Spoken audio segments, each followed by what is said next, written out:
What's up, guys? We're back for another edition of the Speedrun. I was, I, I don't even want to talk about it. I lost a game due to an abandonment last session, so today we're back, 463, trying to get up there. Let's make a good push for 500. F4 D5. We have a classic bird. Very nice position here. The classic F4 Knight F3 E3. All right, we might get an actual theoretical position here. Up until now, getting a theoretical position out of the opening is quite rare in these games. E6, alright. Our opponent is showing very healthy setup. The knight is a bit incorrectly placed on c6. I'm going to hit it with bishop e5. The bishop definitely does not belong on b4. We'll just kick it out for now. Yeah, that bishop is completely misplaced out on b4. It can be really easily harassed by a3. Perfect. Nice. This is going very well here. Play b4, hit the bishop again.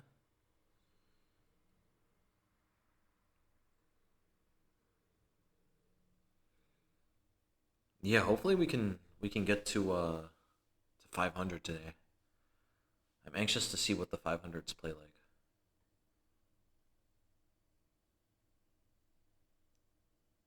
This is like the third or fourth day in around 400. It's time to get moving. We got to get it moving. All right. Here there are plenty of moves. I don't really feel like bishop b5 is even necessary anymore. I like the idea of c4. The purpose of c4 is that I'm threatening to wall the bishop in with c5. And meanwhile, if they take, I'll take back with the bishop, and then I'm going to build a solid wall of concrete along d4, e3, f4. All right. This position still looks very good. The one drawback to d4, e3, f4 is that the e3 pawn is slightly weak, but at the moment, there's no real way for them to target it. We'll play d4. We have an extremely healthy structure. Gonna castle next.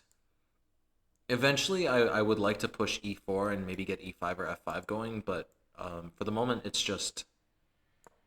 good to just keep everything stable. Their pieces are pointed into solid rock. Nothing to be concerned about here. Yeah, we're gonna castle. We're gonna castle and have a great position. It's time to go. Rook e8. Castles. Yeah, they have nothing to do. E5. E5 can't be good. E5. Okay, that's bad for so many reasons. It does open up his bishop at least, but f7 is now very weak. I guess he wants me to take with the d pawn and then he could break through on e3, but I'm just going to take with the f pawn. And he hasn't achieved anything. He literally has not achieved anything. I'm going to throw the knight to g5 soon enough. I'm just waiting for the right time. At the moment, the queen could take, but I feel like there's going to be some type of tactic with knight g5. All right, let's play knight d2.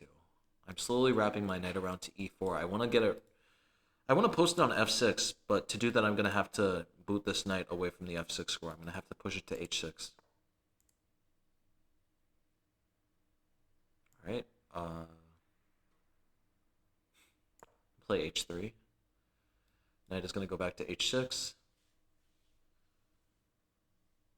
We're going to play knight e4.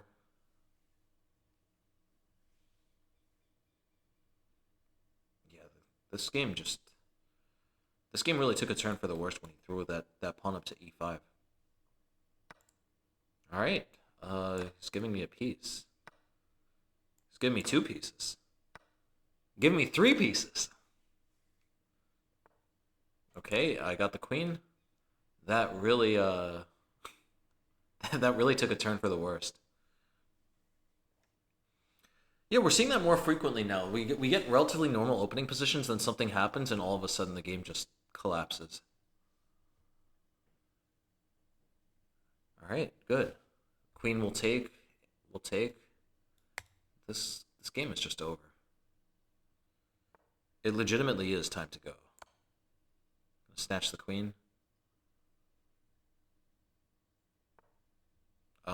Here. All right, nice. 471. Let's get it.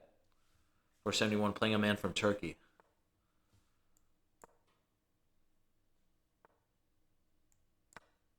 This is the Smith-Morrow Gambit, but it's the Smith-Morrow Gambit played incorrectly with the queen taking. You are supposed to gambit a second pawn here. Let's c3, queen c4. All right, we'll just start attacking it. I'm going to play knight f6 first, and at the right time I want to attack this queen.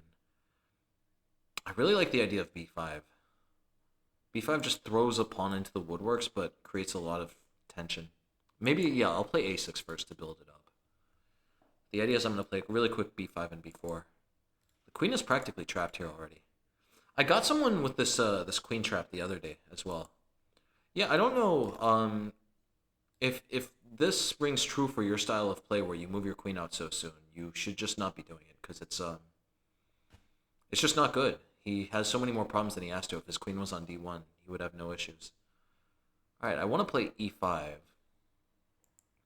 want to play e5, but I'm looking for the right moment.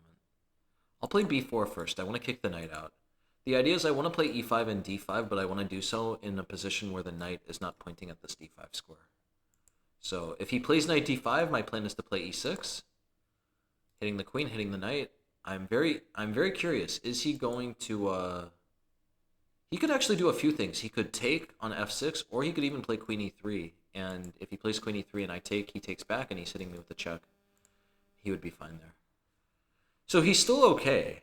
His position is a little bit uncomfortable, but it's still okay. This whole queen maneuver didn't do that much damage to him.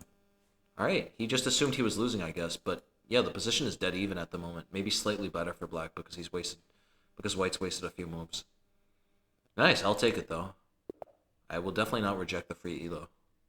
Playing Yesterchef. Yesterchef, the classic. Yesterchef 1, 2, 3. D4, F5. The Dutch. What's going on here? Knight F6. He's going for the London setup with pawn on D4 and bishop on F4. Pawn H3. This is a natural move to clear the way for the bishop to come to H2. Play G6, go for the fianchetto. Especially now that he's played H3 and he's not going to be able to throw H4, H5 with so much force and so much energy. We have nothing to worry about with adopting... the kingside fianchetto. This guy's going for this trick on c7. We have several moves here. We could play knight a6. We could play knight d5. d6 looks the clearest, though. This knight is just going to be misplaced here. It's time to go. It's really time to go. Knight c3. We'll castle.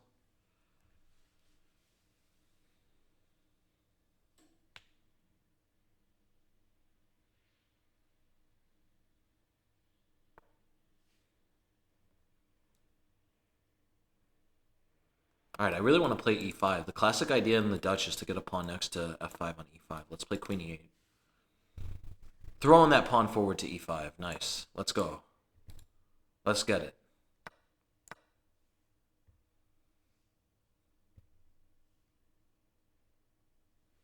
Let's get it done. Some type of drilling construction going on in Brazil today. I don't know what's up with it. But it is time to go.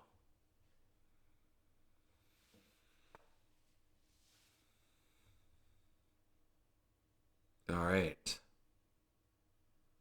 Yeah, this position looks really perfect. Look at this. If he ever plays knight f3, I can just play e4 and fork the pieces.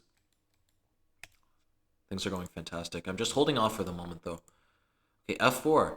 On the one hand, f4 challenges my pawn, but on the other hand, it completely entombs his bishop. I am happy to leave the bishop entombed there. I'll play e4 now. Now is the perfect time. Instead of his bishop scoping out the board like a potent sniper, his bishop is locked away like a mummified pharaoh. Alright, yeah.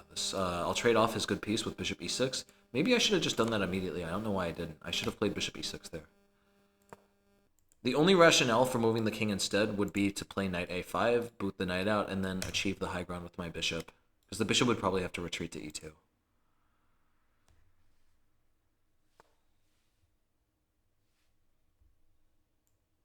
Play knight a5 here. force the bishop out.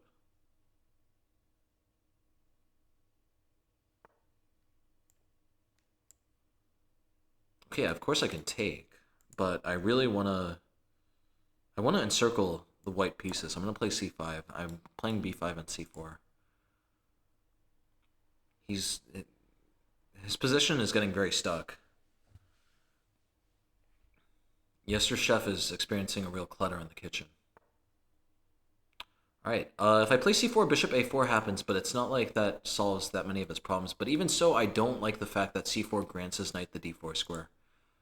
So instead, we're going to go b5. Just continuing to throw the pawns forward. I'm just waiting for the perfect time, though. If I'm going to shut out his bishop like this and give the knight the d4 square, I want to make sure that the bishop does not have a4 as an option.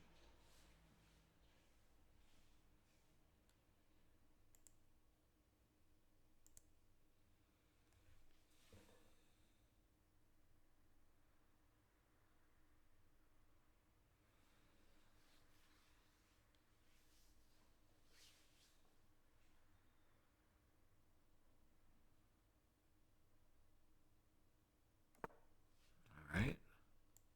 c4. Perfect. Pushing his pieces back. Now, the knight is coming into d4, and that's unfortunate. You gotta crack a couple eggs to make an omelet, as they say. I don't know how am I gonna deal with knight d4. Knight d4 is gonna hit this pawn on b5, and that's gonna be very annoying.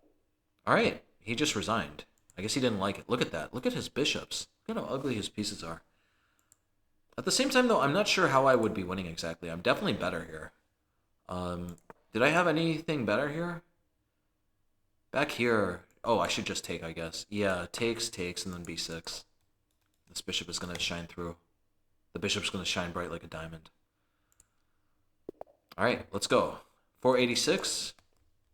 I have a goal of getting to 500. It's time to go. It's really... We gotta go. We gotta do it. F4, knight f6. I don't think I've ever seen that move before. Everyone else has been playing d5. We play e3. This is a choice between a few moves. You could play b6, c5, or d5. d5 by far the most popular. And yeah, after d5 we'll play b3, bishop b2. Everything will be good. It's going well. It's looking good. 94. 94 is a weird move. You see this quite frequently in the bird, though. Yeah, just people don't know how to react to the bird. Where's this knight going? What? All right, I'm taking the piece. I don't know what that was about. Lone Wolf. Lone Wolf needs to regroup with his friends. I don't know what he's going. I don't know what he's doing, but it seems he's gone insane in his solitude. That I've seen moves that I have not seen in like 15 years. Knight f6, knight e4, knight g3. The lone knight attack. Okay, so right here, I really like... We're going to put our knights on c3 and put the pawns on e4 and g4. There's a sophisticated strategy behind it. I want to achieve g5. The idea is I want to achieve g5 and e5, but I want to do so in a position in which he cannot challenge my e5 with d6. And so to that end, I'm going to be playing g5, and then I'm going to wait with my pawn on e4, and when he plays d5, only then will I throw. Okay, he preempted me. I can't do it. Maybe I should have played e4 first then. We'll play e4 anyway, though. We got the happy bird trifecta here.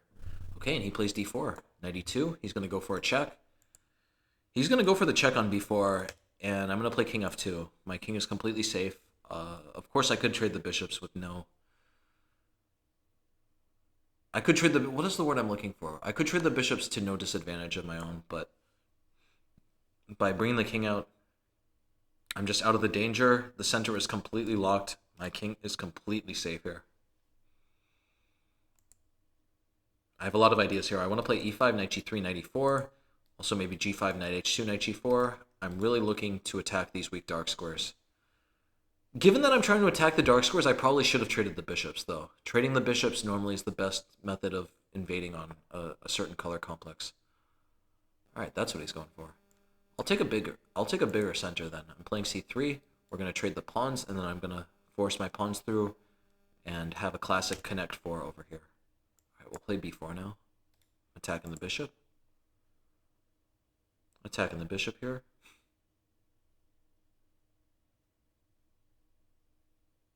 He should play bishop b6. Bishop b6 is interesting. Bishop b6, I play c4, he takes, he wins a pawn, but then I play queen a4, and his pieces are just completely stuck there. Okay, that's what he's going for. I'm going to play b5. I'm booting the knight out, and I'm going to take on d4. Look at this healthy structure of pawns. Just this monolith.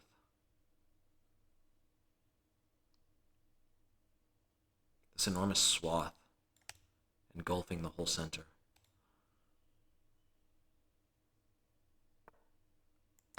Okay. I'm going to play bishop d2 and just attack the knight. Knight is really loose there. That's also not good, but we'll deal with that in a second. We're first going to play bishop d2 and try to scoop up the steed on a5. He plays b6, and then I'll take. All right, getting a piece. Maybe he'll play queen d6 and go for some type of checkmate, but all these squares are completely covered. I'm not playing at any risk. Queen d6, I play g3, his bishop is trapped. Yeah. Not only did queen d6 not achieve anything attack-wise, he's blocked his bishop's escape. His bishop can't retreat, and it is going to really suffer in due time. Yeah, these speedruns are so relaxing. They're just so peaceful, so calm. I remember back, where was I? This was like 16 years ago or so. I was in Hangzhou, China. And Hangzhou has these famous lakes. And these games remind me of just walking meditatively around those lakes. Really beautiful place. I would love to go back to China. China's a really, really cool country. Rich country full of very interesting culture. Interesting culture, interesting food. Interesting people. Very different style of living and a style of thinking than America, but one that I wouldn't necessarily say is inferior in any way. It's just very different. It's very cool.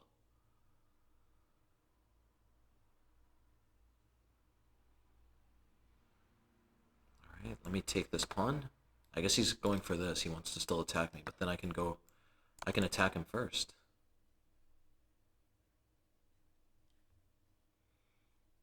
I got a really cool checkmate coming up. I think he's going to play... Oh, he's playing king f7. I was hoping for king d7. If king d7, I had bishop h3 and a really sneaky queen d5 checkmate. All right, we'll play bishop h3 here. I'm going to play rook f8 soon enough.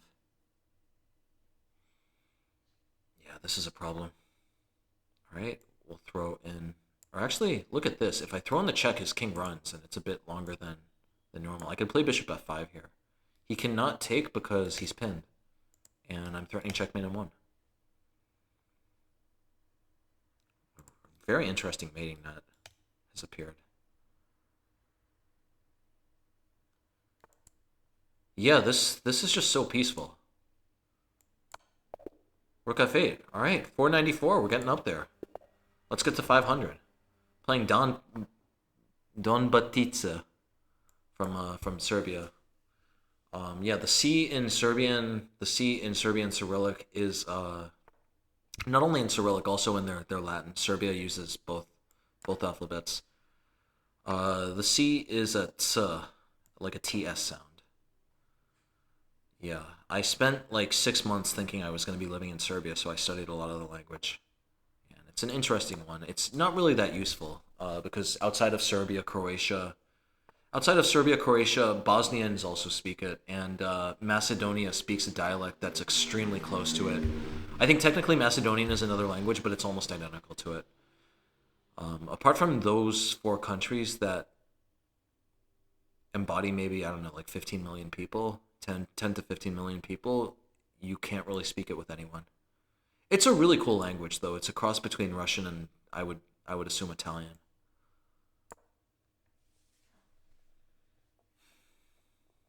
D5? Yeah, I don't know what this queen e2 move was about.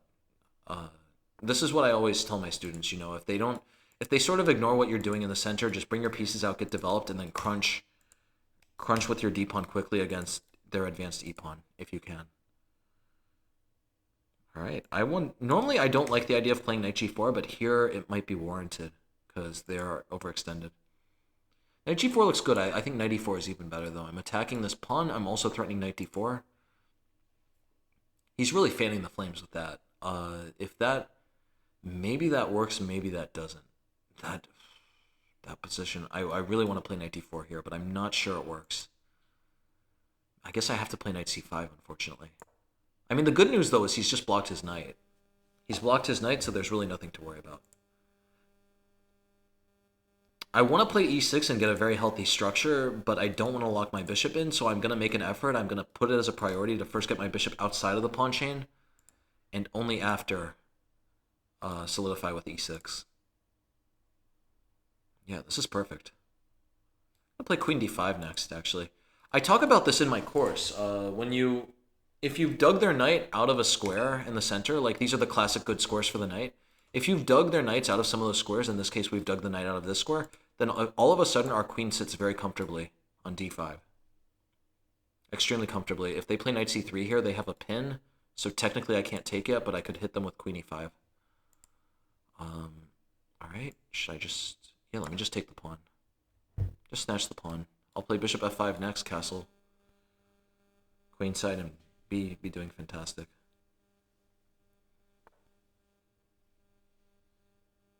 Alright, let's play queen f6.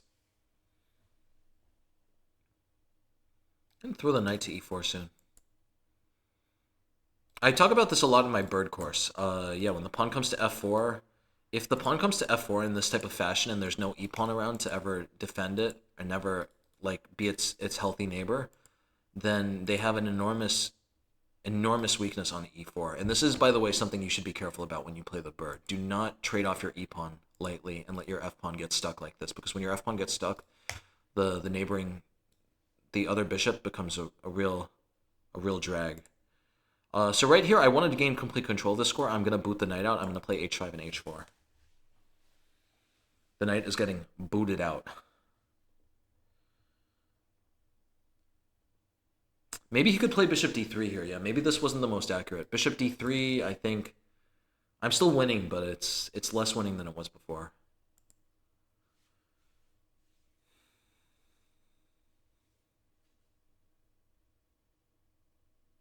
It's time to go. It's time to go. I do have to wrap up the video. We're getting to 500 though. That's the good news. We're right around 500. There is peace. Bishop b5. All right, we'll play h4. Boot the knight out. Fantastic. Yeah, bishop d3 was the only decent move to maybe create the... All right, I'm just taking the piece. He should have moved his knight back to e2. And when he moved his knight back to e2, then I could play bishop f5 and knight e4 and just completely dominate the board. All right, we'll play bishop f5 here. Shining through on the queen. Yeah, normally in these structures you're not supposed to castle queenside, but I'm up so much in development and I'm already up a piece. I can do whatever I want. Yeah, this position is just a dream. I'm gonna play knight g3 soon.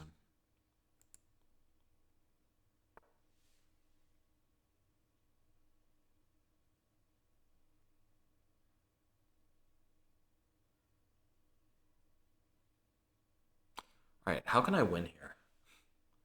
This is a cool position. I want to play knight g3 with the pressure on the queen, but knight g3, they just play queen f3. I don't really have anything there. I really want to get some type of checkmate here.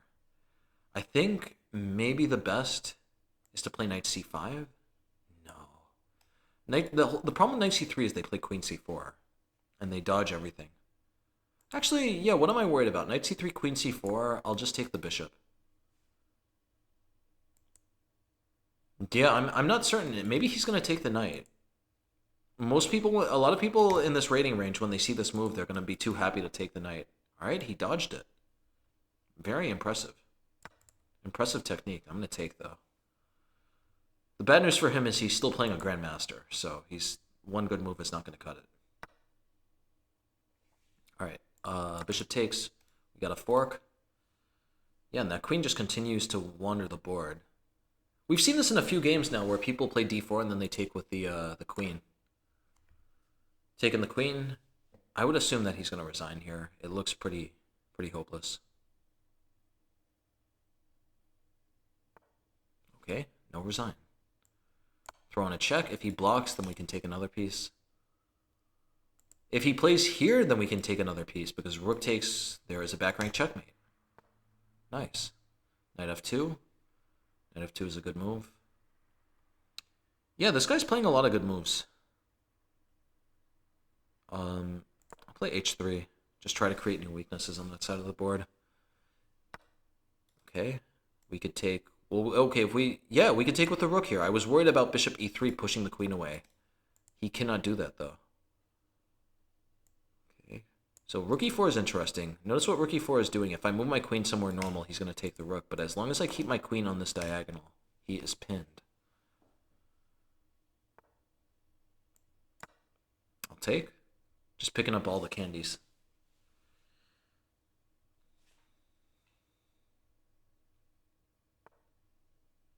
All right, there must be some sort of checkmate here. There must be some sort of mate. I mean, like we have like 3 double checks on the board here. We have 1 double check, 2 double checks. But the question is, which double check is the best double check? Double check here, check here. He's running. That's not that simple a mate. What does he want to say? You play good. Thank you. I'll tell him in Serbian, Hvala. I still remember a little bit of Serbian. I don't remember almost any of it, and at this point now it's just mixed with the Russian that I've learned, but it's a cool language. Hvala is a classic. Molim, I think Molim means you're welcome.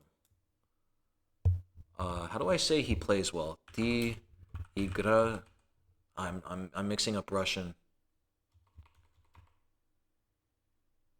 How do you write in Russian? How do you write it? I cannot remember. How do you do it?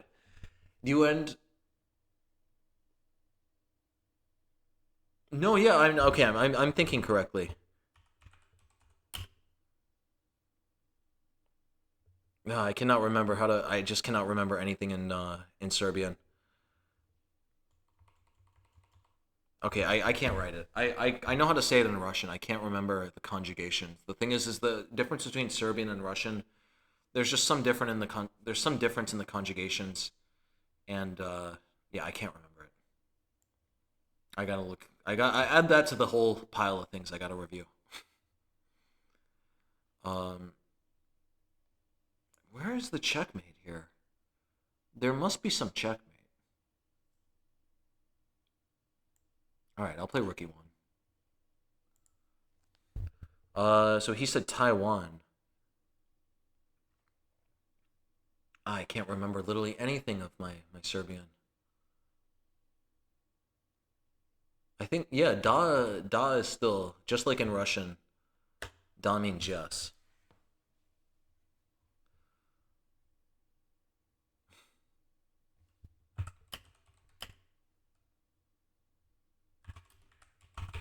Let me know, for anyone who speaks Serbian, did I say this correctly? I think it's Yasam od Taiwan.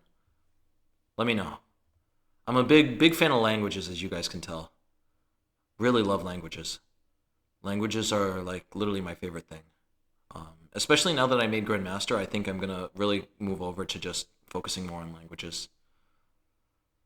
I still like making content for chess, and I still like I still love playing, but you know I have goals in multiple areas of my life. I have no idea what. Okay, he's asking me where do I know the language.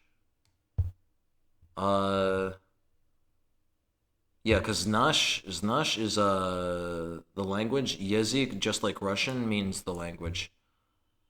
Dobar, that's the word I was looking for. Dobar means good. All right. Yeah, that's frustrating. Let's hit him with the check. Where do you know the where did you learn the language? I don't know what Bash means. Yeah, the S with the little squiggle over it is Bash. Bash. He's going there. All right, I'm gonna take. I guess I don't have a mate. I wish I had a mate, but I don't. All right, we got a check, and yeah, one way or another, we are gonna get the mate.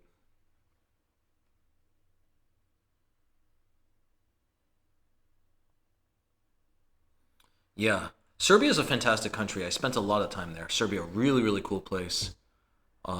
Back when the Corona pandemic was starting, I needed to make my norms. This was like in late 2020, early 2021. I needed to make my norms, and Serbia was the only place that had tournaments. So I was playing tournaments like 2021, late 2020, 2021, 2022. I got to know the country very well there.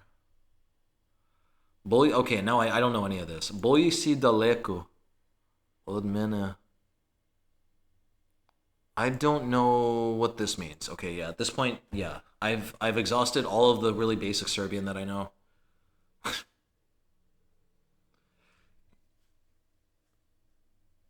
Yeah. Please do let me know, by the way, if anyone who's watching speaks Serbian, let me know how my Serbian was. Was it correct? Was it incorrect? I know I made a lot of friends in Serbia, so there's a chance someone of them ponders or encounters this video. Yeah, I guess he was asking me for a rematch. It's time to go. I'm rated 500. That was a really nice slice of Serbian language. And yeah, I will see everyone tomorrow for day. What is it? Today was day 8, so I'll see you all for day number 9. Take care.